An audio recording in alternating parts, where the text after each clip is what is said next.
Behind every story there is a legend. If the city of Locle is seen today as the cradle of Swiss watchmaking, it is because of one ingenious man from Lassagne. Whether it is true or a myth, people still talk of the young Daniel Jean Richard repairing a watch brought over from England by a horse trader. Daniel studied it closely and then decided to try to make his own timekeeping device. In 1705, having gained inspiration from this experience, he then went on to open his own workshop in Locle and in so doing became the father of the watchmaking industry. For 3 centuries, the town expanded around the watch industry.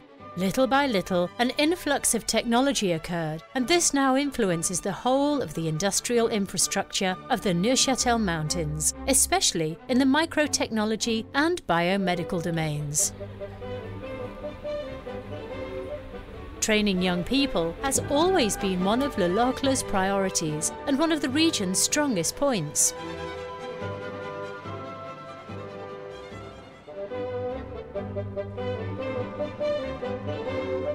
The watchmaking legacy has many different aspects and is the pride of the city's population. Today, the watchmaking industry architecture of the cities of Locle and Chaux-de-Fonds is listed by UNESCO as a World Heritage Site.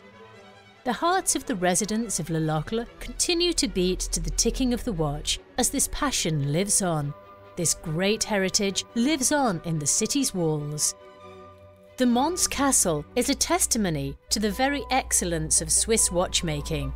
In a magnificent setting, Le Locle Watchmaking Museum offers its visitors the chance to see many rare examples of the trade.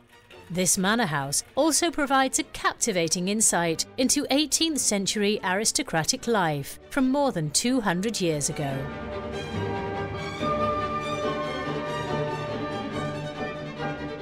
The region's graphic arts have always received international recognition. The Fine Art Museum houses contemporary and graphic, notably a fine collection of engravings.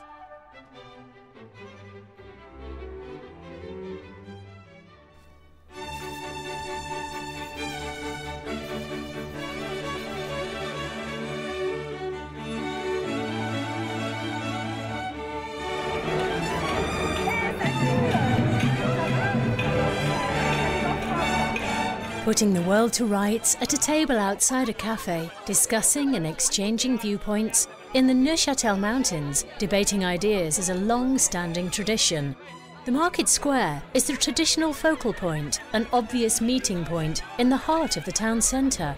Quality of life is no empty word here. In Le Locle, the residents really make the most of this conviviality and friendship.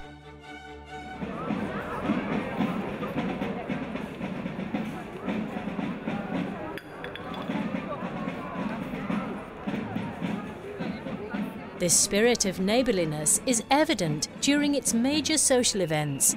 Each season has its own event. The Le Locle residents never miss any occasion where they can get together and enjoy themselves.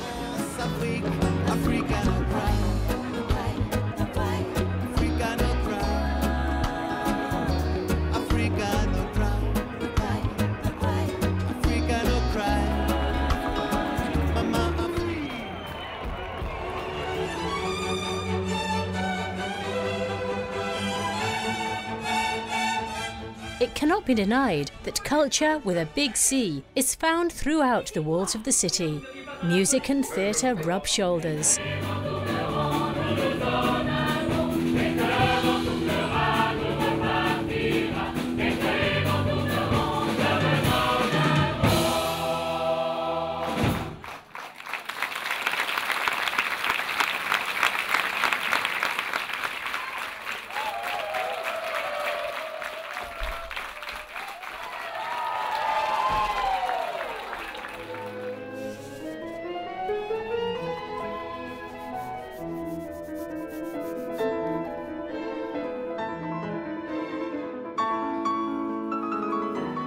A trail leads from the city into the countryside, and as one sets foot on this path, time stands still.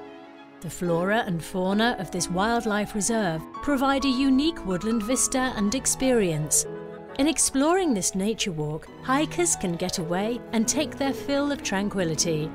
The Neuchâtel mountain dwellers are often keen hikers and enjoy taking full benefit of such a peaceful natural setting so near to the city.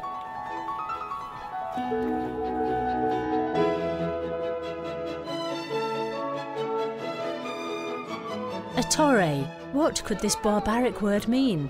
Sometimes known as a shepherd's bonfire, the torre is a tradition that consists of preparing a bonfire under the ashes of which are cooked a delicious Neuchâtel sausage. It feels so good just to let go.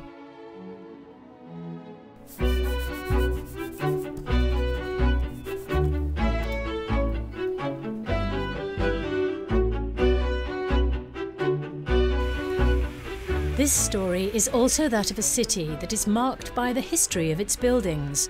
The City Hall is the very image of the city and its surroundings. It was constructed at the beginning of the 20th century. This edifice draws the eye with its simultaneously robust and fine styling.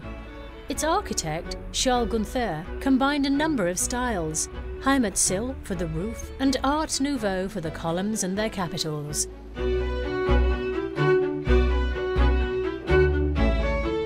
The oldest monument of the Neuchâtel Mountains is clearly in Locle.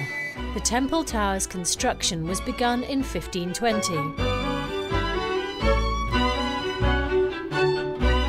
Like most towns of its period, the centre of Locle was ravaged by a fire in 1833. Some eyewitness accounts of this remain. The Bourdonnière is one of the last remaining urban farms from before this disaster.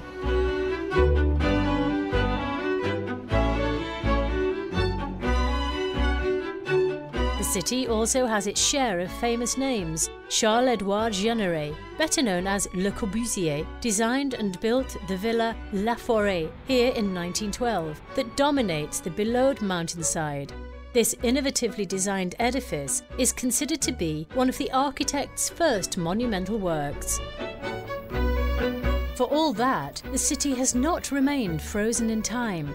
New projects have seen the light of day as little by little the city expanded.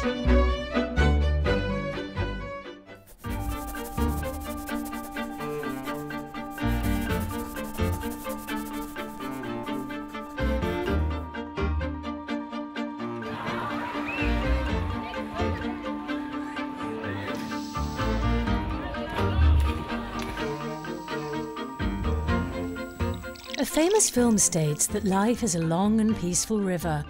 The city's history is strongly linked with water. The River Doubs flows not far away. It is important to note that during the 17th century, the western side of the Locle Valley was a huge marshland. Thanks to the ingenuity of a small number of pioneers, an underground factory was built. From that time on, water, running from the peak to the village, powered the mills of the Col des Roches.